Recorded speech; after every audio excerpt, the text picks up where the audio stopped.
Cari telespettatori, eccoci insieme, ben ritornati con noi, anche con i nostri temi, i nostri approfondimenti e i nostri ospiti. Allora, quest'oggi affrontiamo delle questioni molto interessanti e vi facciamo anche scoprire delle peculiarità di alcune professioni di cui anche meno si parla e si danno comunque per scontate.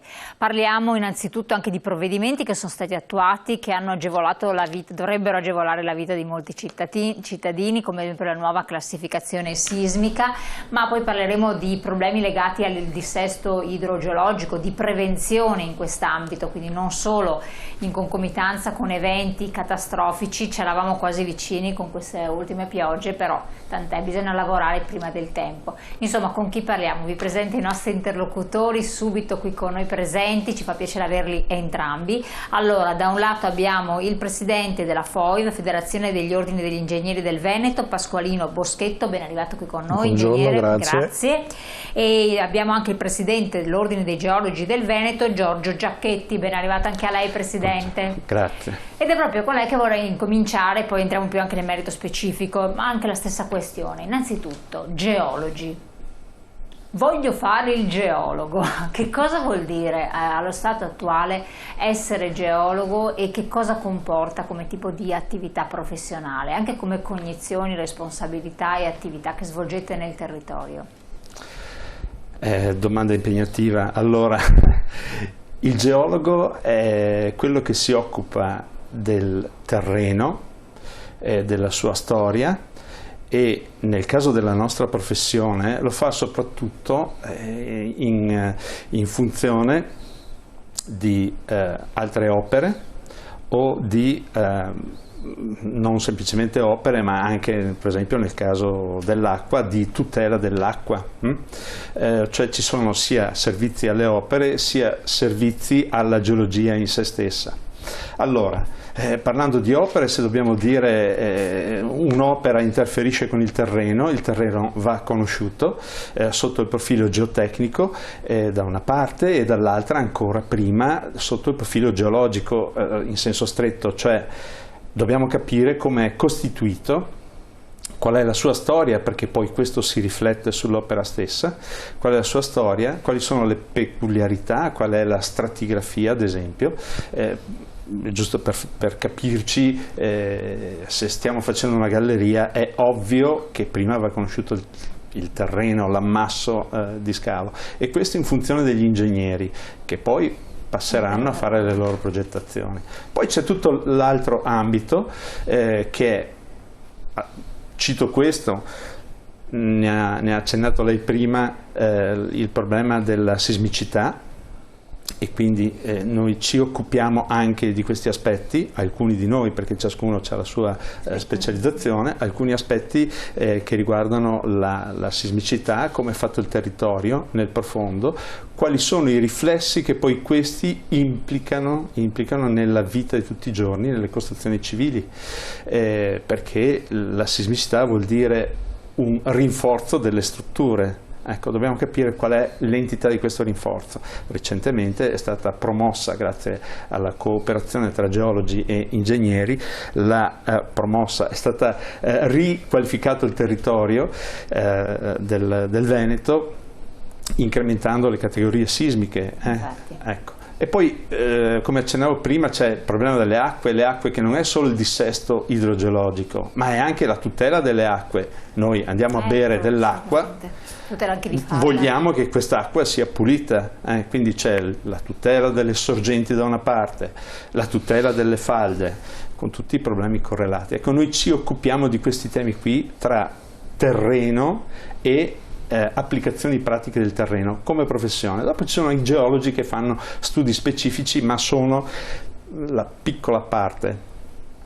Petrografia, petrolio, fossili, tutte queste cose belle che sono molto utili, fanno parte del bagaglio culturale, ma sono una parte marginale nel complesso. È sufficientemente valorizzata, conosciuta e utilizzata la vostra professione nell'ambito nazionale ma anche regionale? Perché poi quando Si parla anche di grandi opere, di interventi, abbiamo il caso della Pedemontana di cui si è parlato più volte, ma non soltanto, anche altre opere che devono essere attuate, oppure ampliamenti di altre situazioni dove ci sono dighe, dove ci sono altri ambiti, insomma, dove non è sufficientemente compresa l'attività o quello che viene diagnosticato, tra virgolette, dal geologo. Se parliamo, dobbiamo calarci nei casi pratici, i dati reali. Se parliamo ad esempio della Pedemontana, della galleria Pedemontana, io direi che il ruolo della geologia è fondamentale ed è ben compreso, cioè, giusto per spiegarci, quotidianamente ci sono 3-4 geologi sui fronti di scavo che si alternano a capire qual è la roccia, quali sono le sue proprietà. E io glielo chiedo per spiegarlo ai non addetti ai lavori, chi ci ascolta, ai cittadini, perché certo, sembra che le cose vengano fatte senza fare degli... E dopo tutti sono tuttologi, no?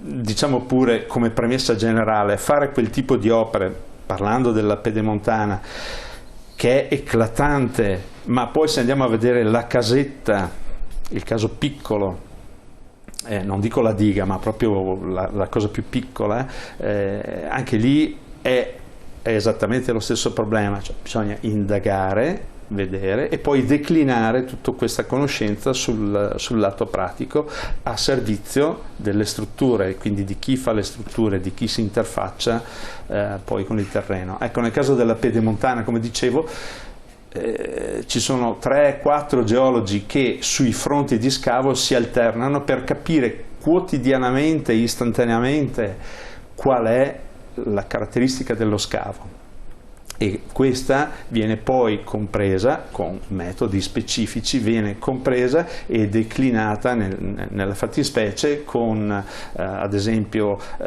classificazioni che indicano quali sono i sostegni da applicare al fronte, come sostenere lo scavo a breve termine e a lungo termine, con delle implicazioni chiaramente anche notevolissime sotto il profilo pratico per chi non vede lo scavo. Esempio, lo scavo è in sotterraneo, tutti pensano che il sotterraneo vabbè, è nascosto, non c'è problema, in realtà il sotterraneo ha dei riflessi in superficie, ad esempio come disturbo arrecato agli edifici, vibrazioni. Ecco, tutto questo viene compreso, studiato dai geologi, che poi in cooperazione con chi fa strutture decide quali sono gli interventi da applicare. Ecco, questo è, diciamo, il caso più eclatante di applicazione. Adesso si parla tanto anche di rispetto dell'ambiente, di attività che siano compatibili, ecocompatibili, sostenibilità, eccetera. La vostra attività si è ampliata anche nel merito di questo? Sì. Giusto per spiegarci, se dobbiamo riferire come esempio quello delle acque, vuol dire tutela delle acque da studi, da agenti chimici, batterici, eccetera, no? Allora, che cosa vuol dire per noi, per la nostra professione? Vuol dire che noi studiamo gli strati non più dal punto di vista tecnico, come si fa nel caso delle gallerie, con il punto di vista della durezza della roccia, per intenderci, ma lo studiamo dall'altro verso, che è la roccia come mezzo poroso che lascia permeare l'acqua. E questo significa capire come vanno le falde, l'acqua sepolta che sta sotto di noi, capire qual è la sua interferenza tra la falda che è sotto e noi che siamo sopra, e quindi procedere alla tutela delle acque. L'acqua direi che è il primo elemento da difendere, perché una volta che accadrà un inquinamento a cascata, se c'è una compromissione di tutto c'è la il compressione territorio. di tutto. Peraltro abbiamo visto il caso del PFAS, quindi sì, esatto, questo è un caso. Tra 2 giorni ci sarà all'Università di Padova un convegno dedicato ai geologi come aggiornamento professionale esattamente su questo tema dell'acqua dai ghiacciai fino al bicchiere di casa nostra. Ecco, la tutela dell'ambiente per noi vuol dire questo. Poi ci sono anche gli aspetti chimici, che ne so, o difesa del territorio, le applicazioni in discarica, studio dei terreni per le discariche, no? Se sono compatibili o meno, se sono compatibili o meno, se bisogna procedere con certe difese oppure con altre. Ecco, sono studi che rientrano nella pratica della professione del geologo. Tutto è propedeutico poi al vostro intervento successivamente, quindi questo si comprende bene, perché poi tante persone quando vedono delle opere o grandi opere realizzate, come diceva anche piccole opere, non pensano che dietro ci sia tutta una valutazione di fattibilità, chiamiamo così, di possibilità di realizzazione. E l'attuale ingegnere cosa fa? Di che cosa si occupa? Ero preoccupato perché sapevo che mi faceva questa domanda, è praticamente quasi impossibile rispondere, perché ormai i rami dell'ingegneria, nella scuola di ingegneria di Padova abbiamo praticamente tre grandi settori: ingegneria civile e ambientale, ingegneria industriale e ingegneria dell'informazione. Allora, togliamo l'informazione e lasciamo quella civile e ambientale. Sì, voglio dire, tanto sono tutti ingegneri, però praticamente diversi, esatto. Completamente diversi, e quindi anche è un discorso anche di linguaggi, cioè anche all'interno dell'ingegneria stessa si fa fatica a usare uno stesso linguaggio. No, l'ingegnere o bene o male ci mette il becco un po' dappertutto, o in prima persona o in seconda battuta, e naturalmente ha, come dire, il compito di rendere operative le strutture che noi vediamo, le opere civili sostanzialmente, anche se qui magari un piccola vena di polemica, piccolina, con gli architetti, con gli amici, cugini immaginavo architetti. Con gli architetti, no. Immaginavo. Beh, io purtroppo però è venuta meno rispetto a una volta, era più forte. No, ma è una battuta, sì. Nel senso che anche la grande opera civile si guarda sempre il discorso dell'immagine, della forma e quindi dell'arte, come dire, e quindi è l'architetto che magari ha fatto le bolle di Fuxas, che sono bellissime e via dicendo, ma dopo dietro a quel segno lì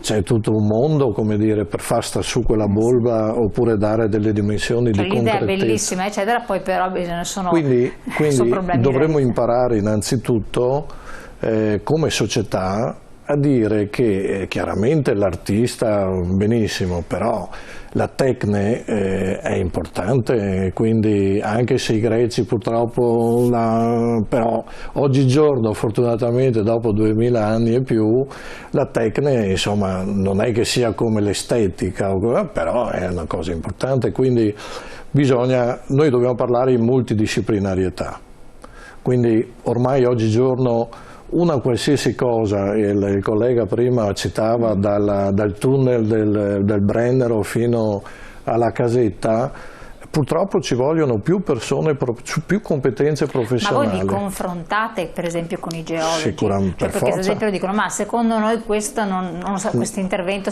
implica certe valutazioni che hanno degli aumenti di costo, perché immagino anche questo che ci sia fondamentalmente. Quindi voi intervenite e interagite di conseguenza. Per forza, quotidianamente, come riprendo gli architetti con gli ingegneri, e magari gli ingegneri con i geologi, quindi è questo che ormai nella complessità oggigiorno non può essere affrontata, la complessità non può essere affrontata con una competenza. No, questo è importante farlo capire, perché tante volte non si comprende la portata di un'opera, la difficoltà, i tempi. Vabbè, i tempi da noi sono anche della burocrazia, con cui vi scontrate, immagino, tanto gli uni quanto gli altri. Vabbè, però al di là di tutto, se ci sono delle figure professionali qualificate che intervengono in team, ci danno maggiori garanzie. Quindi, per rispondere, mi scusi, velocissimamente, l'ingegnere collabora sicuramente con il geologo quotidianamente, con l'architetto anche quasi sempre, molte volte, anche se a volte magari sarebbe meglio non collaborare con gli architetti. No, comunque io certo. posso dirlo perché io sono entrambi, sono ingegnere e architetto, quindi io posso parlare di me stesso, e quindi per esempio anche con i geometri, i periti, con gli avvocati, l'aspetto giuridico diventa una cosa. Quindi oggigiorno bisogna capire che magari compare una persona o una figura professionale, ma c'è sempre un lavoro di team. Allora torniamo adesso con voi, abbiamo la pubblicità, pochi secondi, poi ritorniamo su queste tematiche, anzi su altre ancora.